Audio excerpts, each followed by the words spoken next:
میرزای حاجی محمد طبیب و عضو سابق حزب فعلا در تاجیکستان ممنوع نهضت اسلامی که شهروند روسیه را دارد روز 22 مای در زادگاهش نویه 8 بر اساس قسم دوم ماده 307 علاوه 3 با اتهام عضویت در سازمان ممنوع دستگیر شده است. بر او بر اساس این بند کودکس جنایتی تاجیکستان از 5 تا 8 سال زندان تهدید میکند. مقامات بازداشت میرزای حاجی محمد را هنوز شرح ندادند، اما پیوندانش پرونده ضد او را بی اساس مینامند. میرزای حاجی محمد 63 سال و 5 فرزند داشته از سال 2019 در ولایت تیومن روسیه کار و زندگی میکند و ماه فوریه امسال به دیداربینی نزدیکان به تاجیکستان آمده بود. پسرش فرهاد حاجیمتوف روز 24 مای به رادیو آزادی گفت سال 2019 به مقامات تاجیکستان عریضه نوشته بودند که فعالیت سیاسی ندارند، به ممانعت به وطن رفته می آمدند.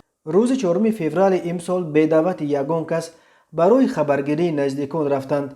بلیت بازگشتشان به روز 19 فوریه خریده شده است، ولی با سبب‌های نامعلوم پرونده گشودند. وکیل او عبدالسلام دادوبایف گفت میرزای حاجی محمد حالا در بازداشتگاه قرار دارد. میرزای حاجی محمد قبلا معاون رئیس حزب نهضت اسلامی تاجیکستان در ولایت سوخت بود، ولی به قول نزدیکانش ماه اپریل سال 2015 با خواهش خود از صف حزب بیرون شده بود. میرزای حاجی محمد در جریان بازپرسی اتهام به ضدش اعلان شده را رد کرده گفته است فعالیت سیاسی ندارد و با حزب نهضت اسلامی تاجیکستان در ارتباط نیست. او در روسیه هم به حیث طبیب کار میکرد. در شبکه فیسبوک گروه توصیه های طبیب میرزای حاجی محمد را تأسیس داده از جمله درباره راه‌های پیشگیری و تبابت کرونا ویروس مشورت ها میداد.